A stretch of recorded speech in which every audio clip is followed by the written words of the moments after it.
Stereotyping is the concept which generates the supposedly black and white divide between us and them.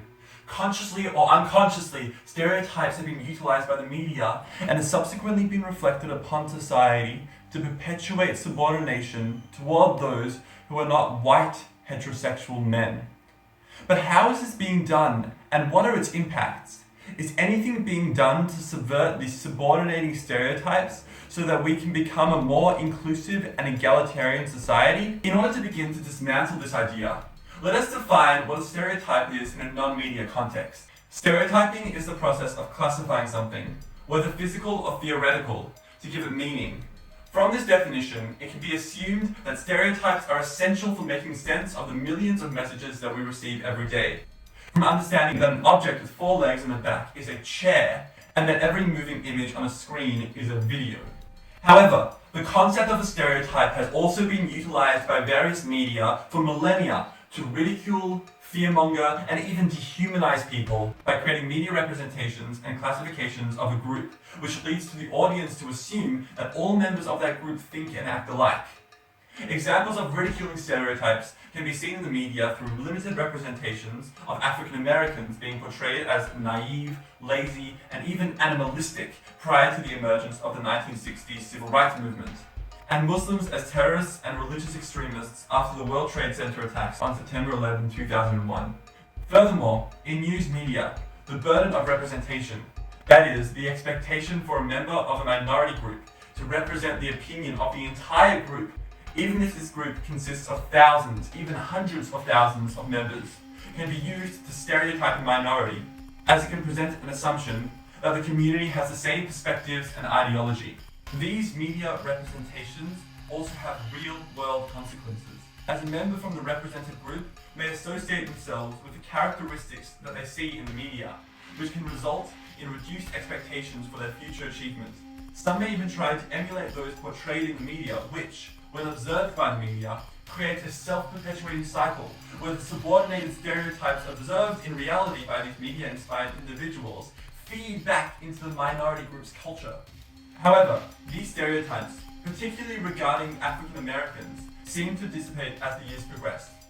These classifications of African Americans as weak and inferior were replaced by the strong, assertive, superior black man, while whites were portrayed as corrupt and criminal. Shows like The Cosby Show emerged in the 1980s, which was like a regular sitcom, except all the actors were African Americans.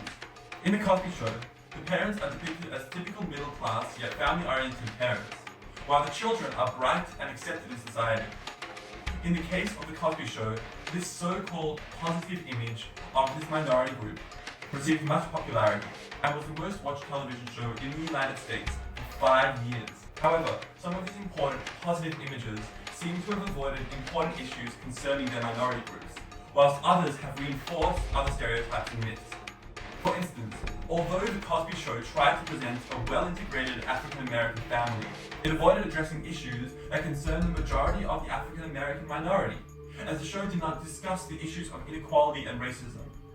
Through the show's disregard for the issue of inequality, and by presenting the Huxtables as a successful and communally accepted family, The Cosby Show may also be reinforcing the myth of the American dream. That is, the falsely held belief that anyone has the potential to achieve what they wish to achieve in the supposedly meritocratic American society.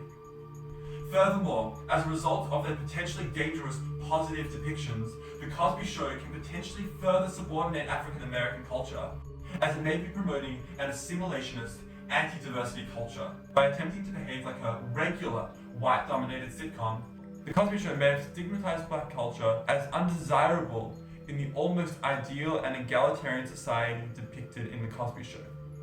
Stereotypes and classifications are important. They help us make sense of the world around us. However, when applied to a media context, stereotypes can result in an ethnic group feeling belittled and like their culture is unimportant and even embarrassing in a national or global context. In order to reduce these stereotypes, diversity in media representation may greatly assist in combating this inequality of cultural and ethnic importance. Furthermore, in a world where fear is dominating world news bulletins, and groups are emerging who are feeding off this hate, Taking serious attempts to dissolve these dangerous and subordinating stereotypes may be a significant step in returning the world to being one of cooperation, tolerance, and acceptance.